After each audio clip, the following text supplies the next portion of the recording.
마가복음 12장 14절입니다.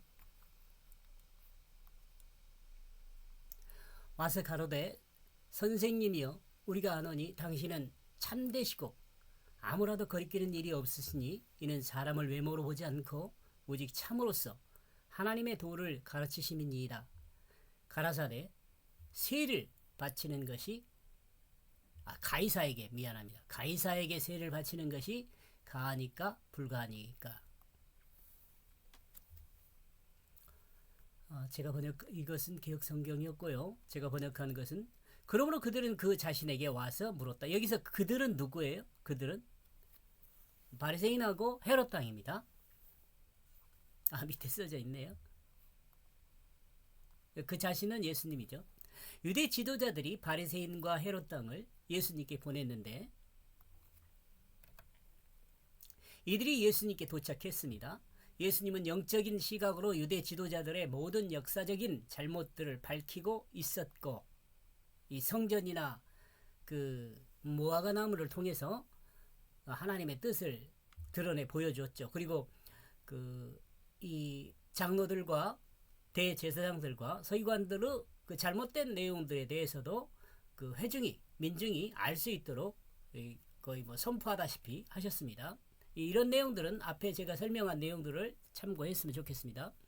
그 알고 있는 내용을 말씀하셨습니다. 사실이죠. 이거 알고 있는 내용, 이건 사실이죠. 실제를 말하는 거죠. 실제. 그리고 예수님께서 말씀하신 내용이 전적으로 진실임을 모든 사람이 알게 되었습니다. 그러죠? 그러므로 이것이 두려워서 유대인 지도자들은 그 예수를 잡지를 못했죠.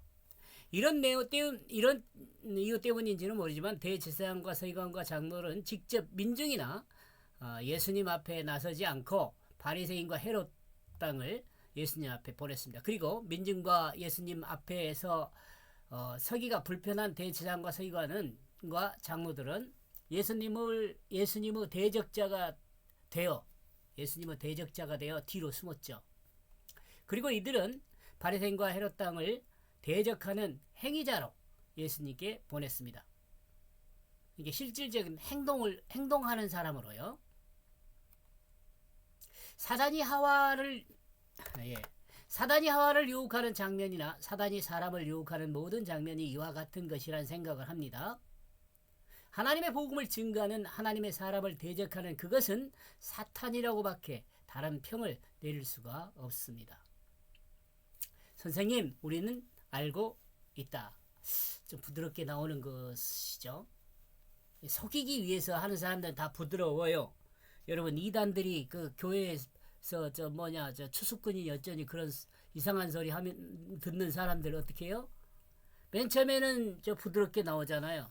이렇게 부드럽게 나오는 그런 사람들, 그러니까 다 사탄이에요. 사탄의 종들이죠.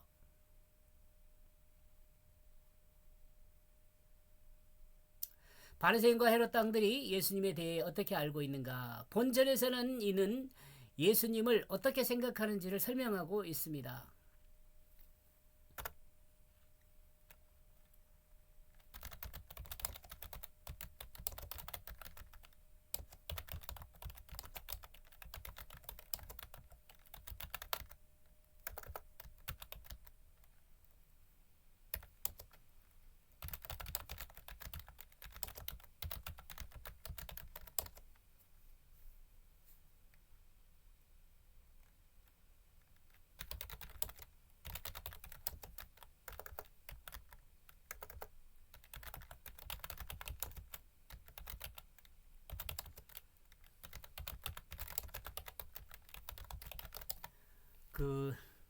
앞에서 제가 설명했던 내용을 다시 좀 정리를 해봤습니다.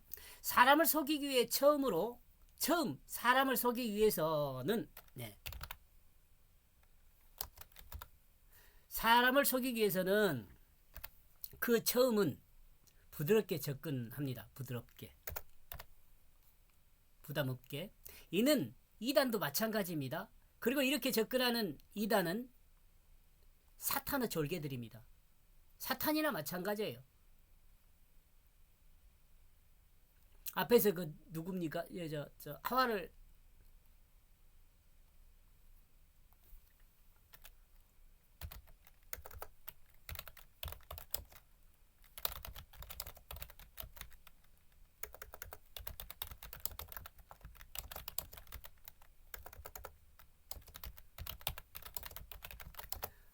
태초에 사람을 타락하게 했던 그 사탄과 같아요. 태초에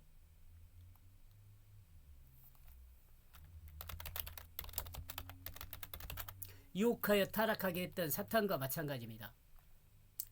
사람을 속이기 위해 그 처음은 부드럽게 접근합니다. 이는 이단도 마찬가지입니다. 그리고 접근하는 이단은 사탄의 졸개들입니다. 밑으로 내려와야겠네.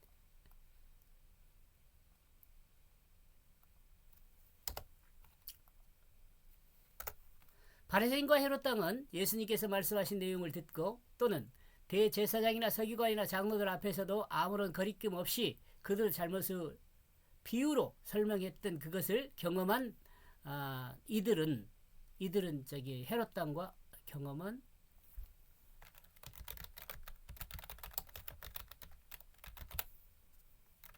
헤롯 당은 예수님은 지위 고하를 막론하고 하나님 앞에서 바르지 못한 것을 지적하고 있다고 평가하고 있습니다.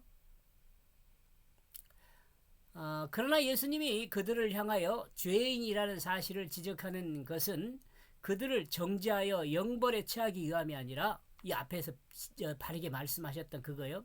그들의 잘못을 깨닫게 하고 그들로 그 잘못에서 회개하고 다시 우주 만물을 창조주신 하나님 앞으로 돌아오게 하려는 것들임을 그들은 모릅니다. 그들은 누구예요?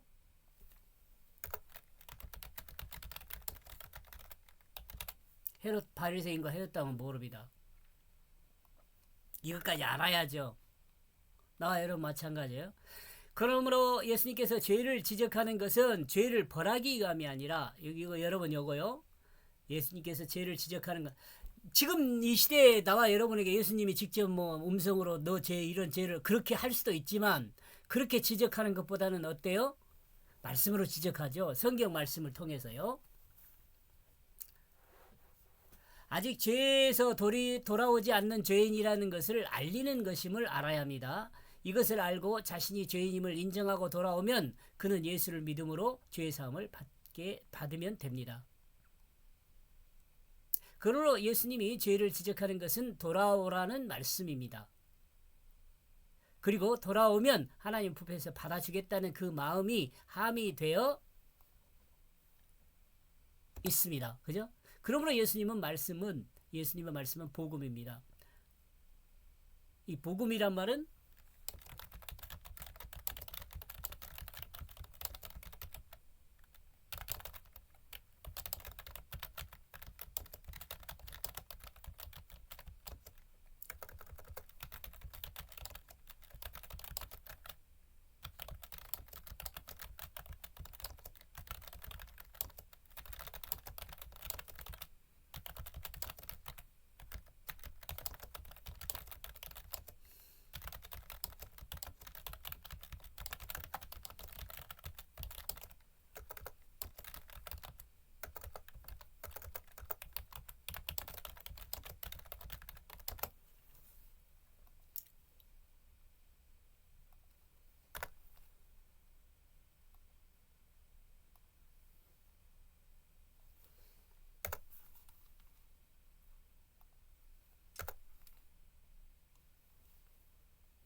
복음은 살리는 그것을 드러냅니다. 이러므로 복음은 죽은 생명과 산 생명을 말하는데요.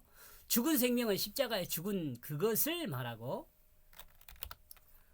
산 생명은 예수 생명으로 거듭난 그것을 말해요. 이 죽은 생명과 산 생명을 말하는 이것이 복음이지요. 본문 마가복음 12장 14절에서 사용되는 단어는 호명으로서 디다스칼레로 사용되었습니다. 그러므로 호칭에 대한 특별한 의미 전달을 찾아보기 힘듭니다. 그러나 우리가 단어의 의미에서 살펴봤듯이 일단 바리새인과 헤롯 당은 예수 그리스도가 지도자라는 신분과 권위를 예수 그리스도는 지도자의 신분과 권위와 지도자의 신분과 권위와 가르침에 대해 긍정적인 반응을 나타내고 있다고 생각해 볼 수 있습니다. 물론 말을 통해 올무에 들도록 이와 같은 언어를 사용했을 수도 있습니다. 그죠?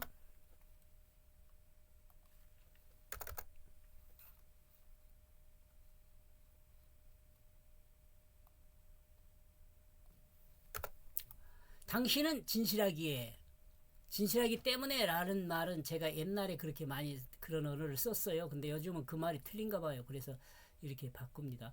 바리새인과 헤롯 왕은 예수님에 대해 1차적으로 진실하다고 알고 있습니다. 이는 좀 더 소상히 생각하면 예수님은 믿을 만한 분이란 사실을 말하고 있습니다. 이들이 진실한 마음으로 예수님을 진실되다고 알고 있다면 말입니다. 그죠? 그러나 이들이 말하는 그것이 사실인지는 정확히 말할 수 없습니다. 왜냐하면 이들의 말은 예수님을 시험하기 위해 위장하여 말할 수 있는 내용이기 때문에 그렇습니다. 그러므로 당신은 누구도 거리끼는 것이 없다. 진실하기에 예수님은 행동이나 말함에 주의를 의식하지 않고 말하고 행동하고 있습니다. 아무도 이것은 진실한 사람의 자유일 것입니다. 이 말도 중요합니다. 진실한 사람의 자유.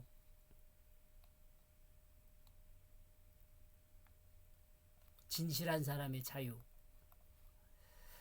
거짓을 숨기는 것이 드러날 것이 두려워. 거짓은 숨기는 그것이 드러날 것이 두려워 자유롭게 말하지 못하지만 진실한 사람은 드러나는 그것을 말하기에 두려워하는 그것이 없는 것입니다. 중요합니다. 이거. 이 그리스도인의 자유는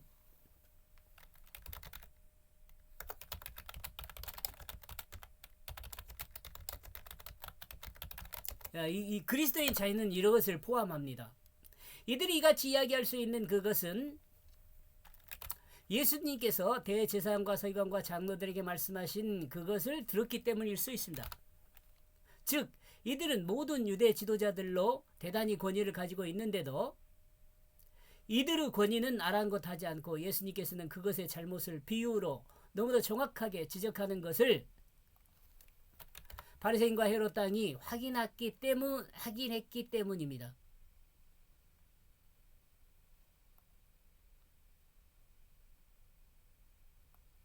확인했기에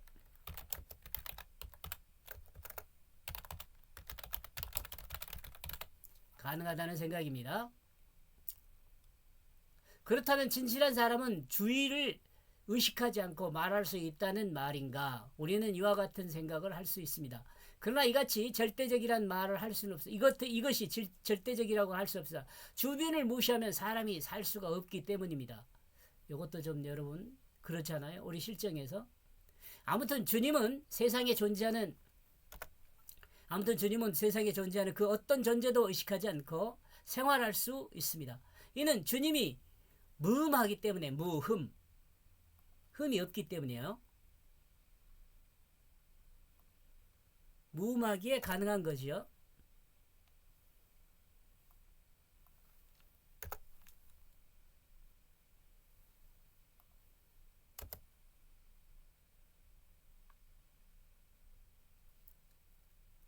그러나 세상을 등지고 살 수 있는 것은 아닙니다.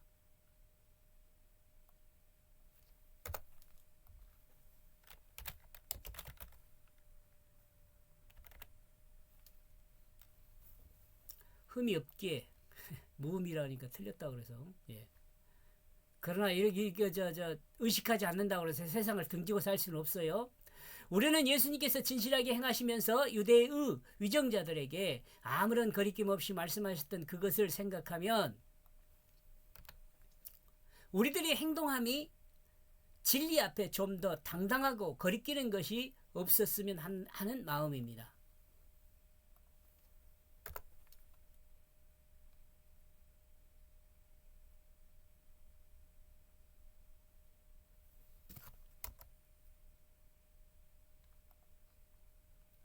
당신은 사람들의 그 외모를 보지 않기 때문이다. 바리새인과 헤롯 당이 예수님에 대해서 다음과 같이 평한 내용은 사람을 외모로 보지 않고 그 중심을 보신다고 말했습니다. 이는 이들이 예수님을 경험한 내용에 대해서 알고 있는 것을 말하고 있는 것이죠. 물론 앞에서도 언급했지만 말을 통해 올무를 걸기 위해 위장한 말일 수 있습니다만 이들의 이와 같은 말은 자신들의 고백이라고 보기보다는 많은 무리가 예수님을 따라다니면서 전적으로 느끼는 사실적인 내용에 대해 언급하고 있다고 보는 것이 타당하다고 봅니다. 이 말은 그러니까 그 헤롯 당과 바리새인이 주변을 의식하는 말도 된다는 거죠. 그리고 이 말 속에는 하나님의 올무가 될 수 있는 것이 있는데 예수님께서 마음 중심에 가지고 있는 사실을 우리에게 말씀해 달라는 요구라는 것일 수도 있습니다. 그럼에도 불구하고 그 진리에 대한 그 하나님의 그 도를 당신은 가르치고 있다. 길이죠, 길. 하나님 뜻에 따른 길이죠. 하나님의 도라는 것은. 진실하고 어떤 사람에게도 거리끼지 않고 또한 사람을 외모로 보지 않는 당신이기 때문에 당신이기에 하나님의 진리를 당신은 그 길을 하나님의 진리의 길을 진리의 그 길을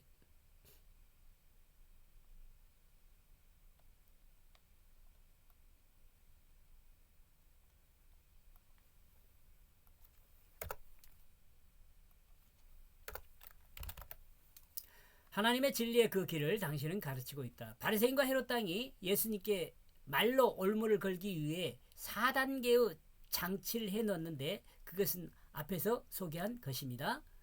정리하면요. 첫째, 당신은 진실한 사람이다. 둘째, 당신은 어떤 사람에게도 거리끼지 않습니다. 셋째, 당신은 사람을 외모로 보지 않습니다. 넷째, 당신은 진리에 대한 그 하나님의 도를 가르치고 있습니다. 이렇게 이제 그 예수님에 대해서 이야기를 했죠. 그래 놓고 이제 올무의 말을 합니다. 가이사에게 세를 주는 것이 합법적이다. 합법적입니까? 라는 의문사를 개혁성경은 썼는데요. 저는 그 있는 그대로 일단 번역을 해놓고 봅니다. 예수님께 올무를 거는 가시 바늘이 바로 이 세금에 대한 부분입니다. 바리새인과 헤롯 당은 가이사에게 세금을 주는 것이 합법적이라고 말을 합니다. 그러나 유대 민족주의를 대표하는 헤롯 당은 가이사에게 세금 내는 그것을 긍정적으로 생각하지 않습니다. 이들의 심기를 가장 불편하게 하는 것이 가이사에게 세금을 내는 것이었습니다. 누가요? 헤롯 당이요. 그러나 이것은 세상 법적으로 합법적입니다. 이것은 뭐냐면 이것은요. 가이사에게 세금 그러나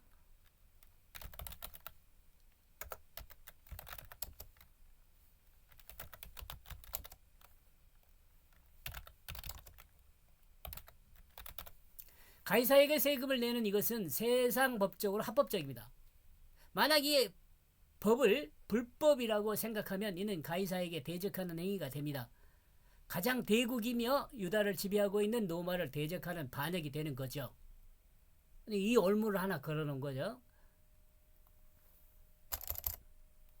그러나 만약 우리가 주지 말아야 한다면 우리가 주지 말자. 이게 무슨 말이에요? 이제 헤롯 당들이 이렇게 이야기하는 거예요. 그럼 우리가 만약에 예수님의 뜻대로 예수님의 뜻이 그 로마에게 세금을 내는 것이 합법적이 아닌 것이라면 우리가 주지 말자. 이렇게 이야기하는 거죠. 유대 왕으로 오시니여 호산나 찬양 받으시기에 합당한 분이여 유대의 독립과 유대의 부흥 발전을 생각하여 생각하는 유대 백성들이다. 유대의 독립과 유대의 부흥 발전을 생각하는 유대 백성들이다. 기사와 이적을 드러내는 예수 그리스도 예루살렘 일성에 대해 어쩌면 꿈과 이상을 마음껏 표현하고 있는 단어들일 수 있습니다. 이는이라고 그래야겠네요.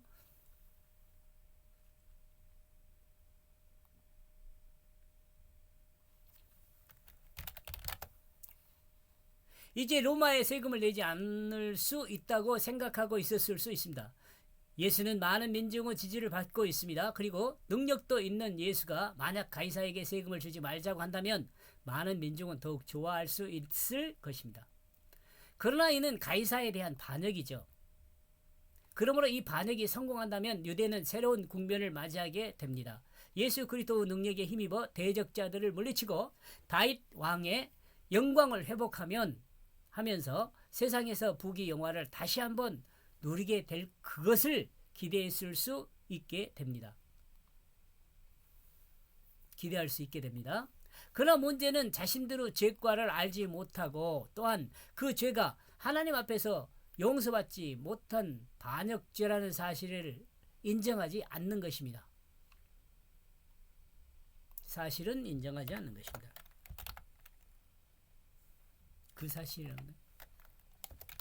그 사실은 인정하지 않는 것입니다. 이스라엘이 성급하게 해야 할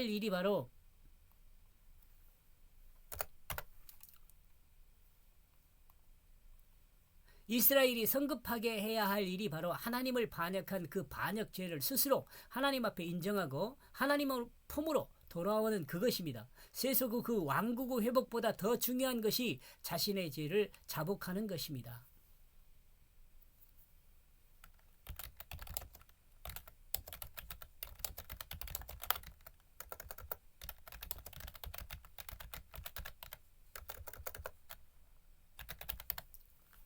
우리도 마찬가지입니다. 이 시대를 사는 우리도 마찬가지입니다. 사람들은 다윗의 영화만 생각하지 다윗이 하나님 앞에 얼마나 신실한 종이었는지를 생각하지 않습니다. 얼마나 큰 고통 속에 살았는지를 생각하지 않습니다. 다윗의 영광을 줄 것이니 다윗과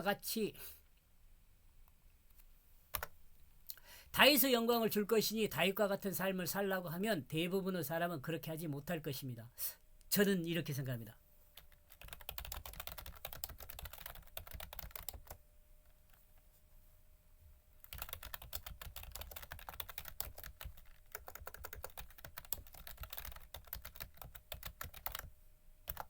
여러분은 어떻게 생각해요?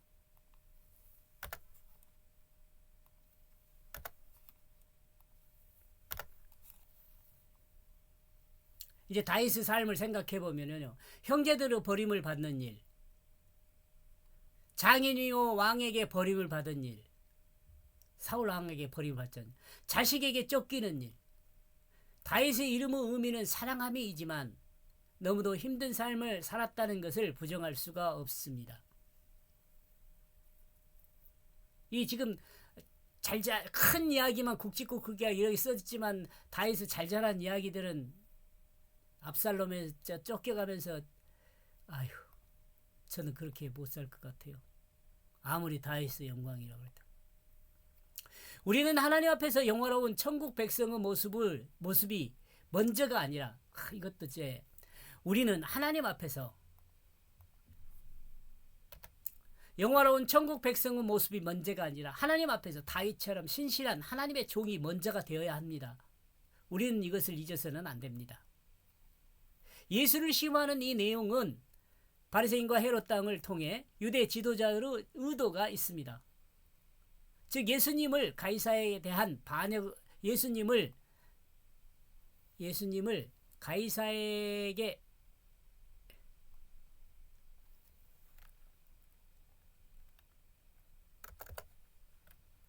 가이사를 반역하도록 유도하는 것이죠. 예수님이 가이사를 반역하도록 유도하는 것입니다. 왜냐하면 이들은 예수님께 말하고 있습니다. 만약 당신이 가이사에게 세금을 내는 그것이 잘못된 것이라고 이야기한다면 우리는 그 세금을 내지 않도록 합시다 라는 제안이죠. 이 제안은 양날을 가진 칼입니다. 이 제안은 양날을 가니까 만약 이들의 말과 같이 세금을 내지 않는다면 노마를 반역하는 것이고, 만약 세금을 낸다고 하면 민중에게 지탄을 받게 될 것입니다. 이 양날의 검이죠. 그러므로 그들은 그 자신에게 와서 말했다. 선생님이여, 우리는 알고 있다. 당신은 진실하기에. 그러므로 당신은 그 누구도 거리끼는 것이 없다. 당신은 사람들의 그 외모를 보지 않기 때문이다. 그럼에도 불구하고 그 진리에 대한 그 하나님의 그 도를 길이라고 해야 돼. 당신은 가르치고 있다. 가이사에게 세를 주는 그것이 합법적이다. 그러나 만약 우리가 주지 말아야 한다면 또한 우리가 주지 말자. 당신은 진실하고 어떤 사람도 거리끼지 않고 외모로 보지 않고 진리에 대한 하나님의 도를 가르치는 사람이다. 가이사에게 세금을 주는 것이 옳습니까? 주지 않는 것이 옳습니까? 여기까지 보겠습니다. 고맙습니다.